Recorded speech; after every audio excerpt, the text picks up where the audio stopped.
এখন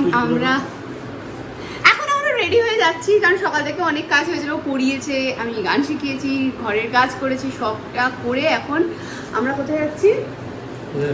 প্রথমে যাচ্ছি রাহুলদার বাড়ির গৃহপ্রবেশে, খাওয়া দাওয়া আছে, সেখানে যাচ্ছি। আমরা তিনজনেই ওকে নিয়েই যাচ্ছি। ওখান থেকে বেরিয়ে আমরা ওকে আবার হালিশহরে রাখবো, রেখে আমরা আজকে যেখানে যাচ্ছি যেতেই হবে। বলো আমি আজকে মাসি হয়েছি, সরি ঝিলিক, যার সাথে আমি গেছিলাম, তোমরা দেখেছো। তো ঝিলিকের আজকে ভোরবেলা ঠিক না, ভোরবেলারও আগে, হ্যাঁ, তো মধ্যরাত্রে বাচ্চা হয়েছে এবং সেটি একটা ফুটফুটে মেয়ে হয়েছে। আমরা তো আমার ভাই নাম রেখেই দিয়েছে, ডাক নাম মাহি। তো মাহির কাছে যাচ্ছি আমরা, মাহিকে দেখতে যাচ্ছি। আমি এক্সাইটেড, মানে এতটাই কি বলবো বুঝতে পারছি না, খুবই খুবই খুবই খুবই উত্তেজিত, আমি খুবই উত্তেজিত। যাই হোক, এখন যাই, বেরিয়ে তারপর মানে ভিডিও করতে পারবো না গাড়িতে বসে থাকলে, ওখানে গিয়ে যদি পারি করবো, আর নয়তো একেবারে গিয়ে রাস্তায় রাখা হচ্ছে। এই যে সাথে থাকে সঙ্গের সানাইয়ের কোনো কথা বলে না। আরে দাঁড়াও, একটা কাজ করছি। ওই যে কি কাজ? একটা পেমেন্ট করছি। পাড়ায় রাহুল দাদের বাড়িতে গৃহপ্রবেশে এসে দেখি বড্ড ভিড়। ইচ্ছা ছিল আমরা তিনজনে বসে খেয়ে তারপরে বেরোবো, কিন্তু এদিকে দেখি মস্ত ভিড় আর লাইন।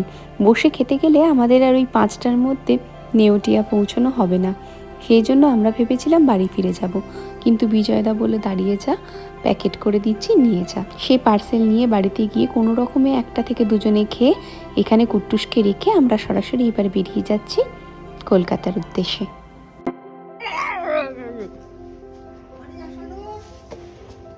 চলো আমরা এখন যাই কলকাতা। মাম যাচ্ছে। এইগুলো যে কি কালচার বুঝি না, দরজার উপরে জামা কাপড় শুকুর দেয়া, পুরো বললাম না, আমার ভাল লাগে না, আমার একদম ভাল লাগে না, আমার একদম ভাল লাগে না। মাম যাচ্ছে ফিজিওথেরাপি করাতে লোকজনকে। ডক্টর সুমিতা গাঙ্গুলি হেঁটে যাচ্ছে। কি এনার্জি, তবেই না আমি এরকম বসি। টাটা।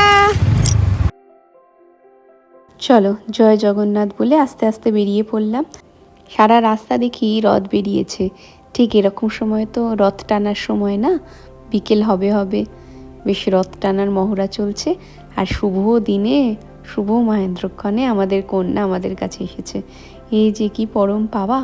মাঝে একটু অনির্বাণ গাড়িতে তেল ভরে নিচ্ছে আর হাওয়াও দিয়ে নিল। এতটা রাস্তা যাব, বাহনটাকে তো ঠিক করে রাখতে হবে নাকি। আর আমার অবস্থা দেখো, মনে এত আনন্দ, নিজেকে আটকে রাখতে পারছি না এই সমস্ত করতে গিয়ে। এই যে এইখানে যে জগন্নাথ, বলরাম আর সুভদ্রা ছিল না, বড্ড সুন্দর করে সাজানো ছিল গো। রাস্তায় প্রায় অনেকগুলো এরকম সাজানো রথ দেখেছি, সেগুলো আর ক্যাপচার করা হয়নি। ব্যাস আর কয়েক মিনিটের অপেক্ষা, বড্ড কাছাকাছি চলে এসেছি আমরা। আর একটু পরেই মনে হচ্ছিল কতক্ষণে দেখবো। হ্যাঁ, সেই ছোট্ট ঝিলিক, সেই ছোট্ট মাম্মাম, মানে আমরা একসাথে ছোটবেলা থেকে বড় হয়েছি। আমার আর পূজার পরে ওই আমাদের গ্রুপে সবচেয়ে ছোট বোন ছিল।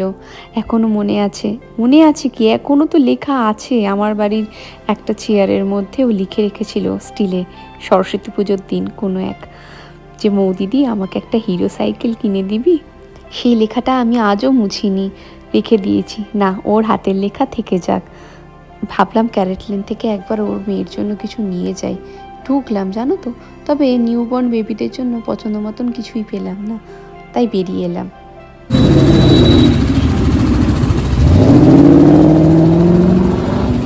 কি একটা চলে গেল গো বাবা, মনে হচ্ছে না হার্টের মাঝখান দিয়ে চলে গেল। না, বাদতে গেল। আচ্ছা, আঙুর তো খাই না, তাও টক করবো। একদম খুব কম।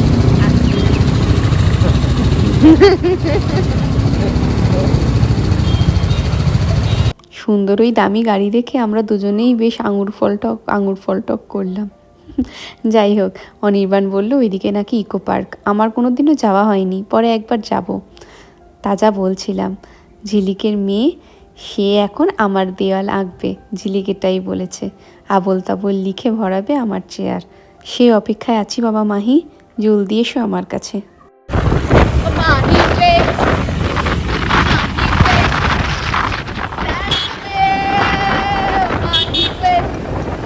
বুঝতেই পারছো পাগল হয়ে গেছি কতটা খুশিতে। সারা রাস্তা মাহি দিয়ে যত রকমের গান আছে গাইতে গাইতে এসেছি। আর এদিকটা দেখো, এই জারুল গাছগুলো এত সুন্দর লাগছে। অনির্বাণ গাছ সব চেনে, ওই আমায় আসলে চিনিয়ে চিনিয়ে বলছে দেখো এই হলো জারুল গাছ। এতগুলো বছর জানতামই না যে এই গাছটাকে জারুল বলে।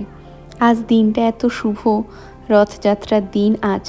তোমরা জানো আশু কাকা, কাকুলি কাম্মা, মা বাবা, স্বপন কাকা, রাখি কাম্মা সবাই মিলে পুজো দিতে গেছিল জগন্নাথ দেবের কাছে, ঝিলিকের মেয়ে হবে বলে। আর আশ্চর্য দেখো, ওর আসার কথা 9 তারিখ। জগন্নাথ, বলরাম আর সুভদ্রার কৃপায় আজকের এই শুভ দিনে তার আগমন ঘটেছে। এ যেন সবই ভবিতব্য, তাই না? জীবন তো একটা চক্র, আর সেই চক্রে আমরা বারবার ফিরে আসি নতুন প্রজন্মকে নিয়ে। কি আই হসপিটাল দিশা যেটা ব্যারাকপুরে আছে, ওইখান থেকে ছানি অপারেশন হয়েছিল, আব্বু নিয়ে এসেছিল। হ্যাঁ এর পাশে চলে এসেছি। হ্যাঁ একদম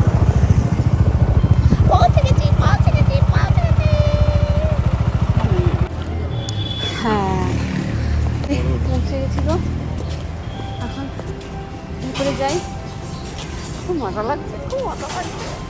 তুমি কি হলে? ওই তোর বাবা। চলো পৌঁছে গেছি। এবার আস্তে আস্তে সবার সাথে দেখা হবে, আনন্দ মুহূর্তগুলো সব ভাগ করে নেওয়া হবে একে অপরের সাথে, সেগুলো একটু করে নি, বুঝলে?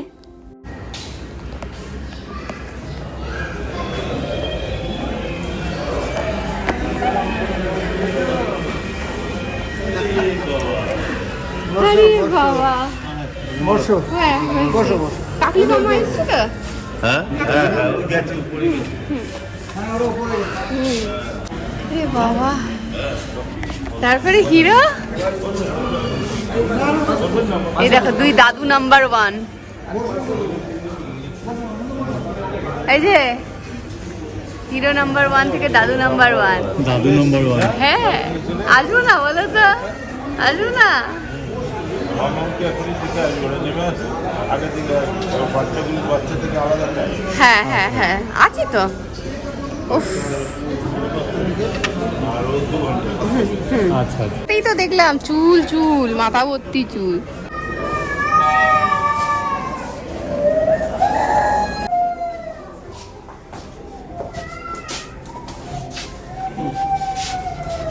সবাইই মনে আছে না আর আছে।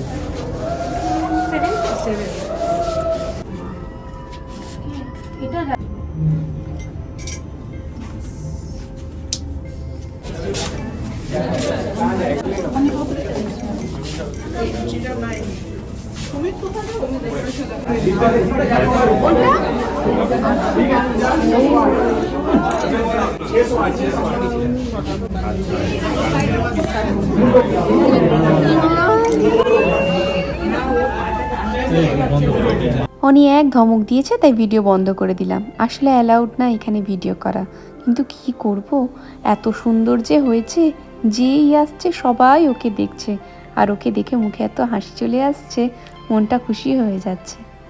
ধমক দিয়েছে আমাকে। হ্যাঁ তোমরা ব্লগ করবে আর আমাদের নেবে না, আমরা কষ্ট করে রয়েছি। আচ্ছা বলো কেমন লাগছে?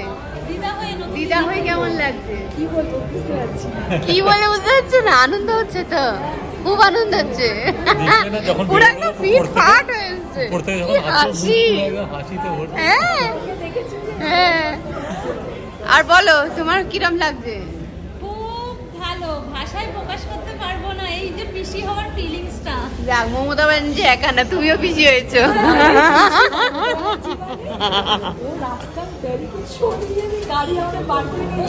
সাবাস, এই তো চাই। ওই যে একটা পিসি, হ্যাঁ এই যে পিসি, পিসি হওয়ার আনন্দ কেমন লাগছে? খুব ভালো। বাহ, আর বাবা তো রাত 2:30টার সময় প্রাউড। দাদুর হাত ব্যথা শুরু হয়ে গেছে কোলে নিয়ে। দাদু হচ্ছে আমাদের মানে বাজারে তো পড়েছে হাত ব্যথা হয়ে গেছে বাজারে। চেতক, মানে আমাদের আমরা ঘোড়ায় জিন দিয়ে দৌড় করিয়ে যায়, একদম হয়ে যাবে। সত্যি মানুষটা পারেও। দেখো এখনো হাতে কিন্তু ঝিনঝিন ঝিনঝিন করছে। কোন হাতটা ঝিনঝিন করছে? একবার নাড়িয়ে দাও। এরকম। যাকে আমরা এখন বসে আছি, মামার সাথে দেখা করে তারপর আমরা বেরোবো। আমরা দেখা করবো,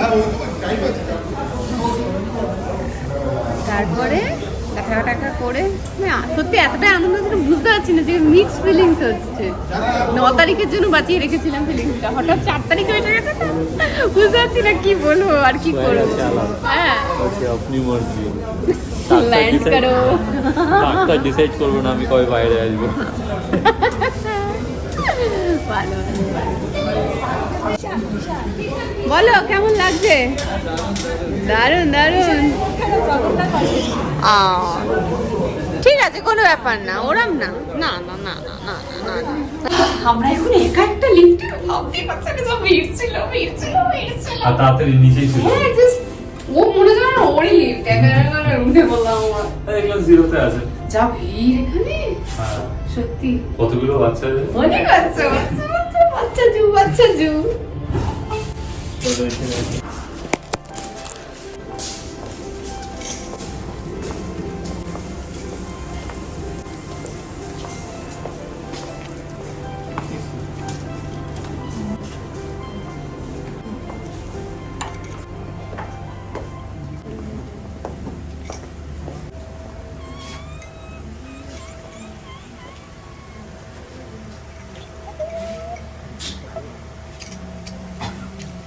ভালো হয়েছে। না ছিল তো। ওটা দেখতে আমি টাইমে এসেছি। দেখতে পাইনি জানো তো ওইটা। কেন? যখন যা ঢুকলাম যখন রিকোয়েস্ট তুই তো সেই দেবদাসের ফিল্মটার মতো হঠাৎ দিয়ে ঢুকেছি। একদম টাইম। ওই মধ্যে কারা একজন গেল আগের না, দিন রাত্রে দেখেছি। তারপর দেখা প্রচুর লেট হয়ে কারা গেছে। একজন গেল না, মাঝখানে অনেকটা সময় চলে গেল তাদের, কারা যেন ছিল। যাই হোক আমি তো টিকিট ছাড়া হয়ে গেছে। হ্যাঁ তুমি তো ওখানে থাকলে খুঁজে পাচ্ছি না তোমার ওখানে সব।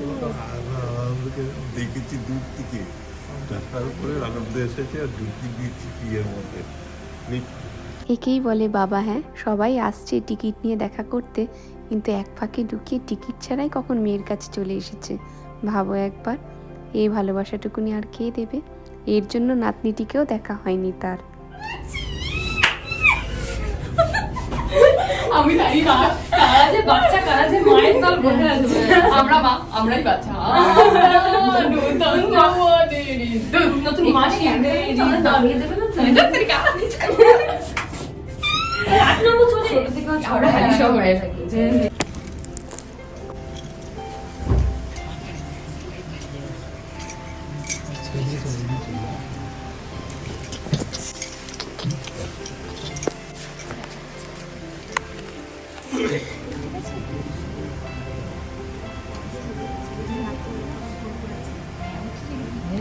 ও বলছে আমার কদিন ধরে রাতে ঘুম হচ্ছে না, তো হবে কি করে, সবার আগে তো দেখতে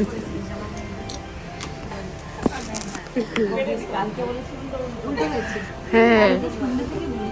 পূজার মজা ওদের কলকাতার ফ্ল্যাটে জগন্নাথের পুজো দিয়ে ভোগ নিবেদন করে তারপর আস্তে আস্তেই এত বেলা হয়ে গেছে যে ওরা আর বাচ্চাটিকে দেখতে পারেনি, তাই ঝিলিকের কাছে এসে গল্প করছে। ওই দুধের স্বাদ ঘোলে মেটাচ্ছে আর কি। ছোটোবেলা থেকে এরকম হাতে হাত ধরে একসাথে আমরা বড় হয়েছি, আর তার মধ্যে থেকে ঝিলিকে প্রথম আমাদের বাচ্চা উপহার দিয়েছে, খেলার সঙ্গী আবার ফিরিয়ে দিয়েছে। কি বলবো, আমরা সবাই এতটা খুশি, আবেগঘন মুহূর্তে আছি যে যেটুকুনি মুহূর্তটুকুনি পাচ্ছি সবটুকুনিকে ক্যামেরা বন্দি করে রাখতে ইচ্ছা করছে। মনে হচ্ছে এখানেই থেকে যাই, ওর পাশে একটু করে জায়গা করে নিয়ে এখানেই আমরা সবাই মিলে শুয়ে পড়ি, সারাক্ষণ ওর সাথে থাকি। ওর সাথে থাকা মানে ওর বাচ্চার সাথে থাকা। যাই হোক, ও যখন হালিশহর আসবে আমি তখন অনেকবার ওর কাছে গিয়ে গিয়ে থাকবো, এটা ভেবে রেখেছি। কাজের ব্যস্ততার জন্য জীবনে সময় বের করা হয়ে ওঠে না, তবু আমরা একে অপরকে নিখাদ ভালোবাসি। এখনও ভয়েস ওভার দিতে গিয়ে আমার গলাটা কেঁপে উঠছে ভালোবাসায়। এই তোর জন্য একটা ক্যাডবেরি এনেছিলাম। আচ্ছা ঠিক ঠিক ঠিক।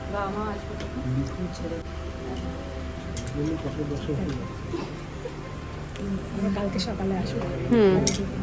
লাগছে টাটা। বললো দেখেই ভয় লাগছে। ওকে ওকে এই শোন না, এ কৌশিক ধরিসনি বলছে ও। এই ওকে একটু হামি খাও, আমরা গেলাম। টাটা। ও তার আগেই ফ্যান চলে। কে তুই ওকে খেলি না যেটা খেতে বললাম? হ্যাঁ দেখো কপাল অব্দি গেল না, হাতে দিয়েছে। ঠিক আছে চল, ডাক ডাক টাটা টাটা।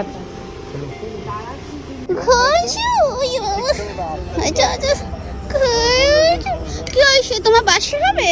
তোমার বাসা হবে? হবে বাসা?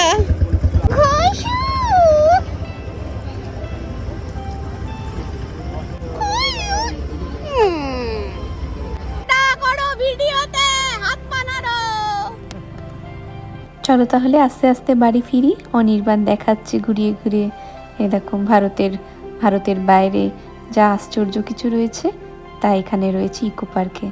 আমি বললাম আর দরকার নেই বাপু, বড় আশ্চর্যের জিনিস আজকে দেখে নিয়েছি। তাই দেখা হচ্ছে নেক্সট ব্লগে। টাটা।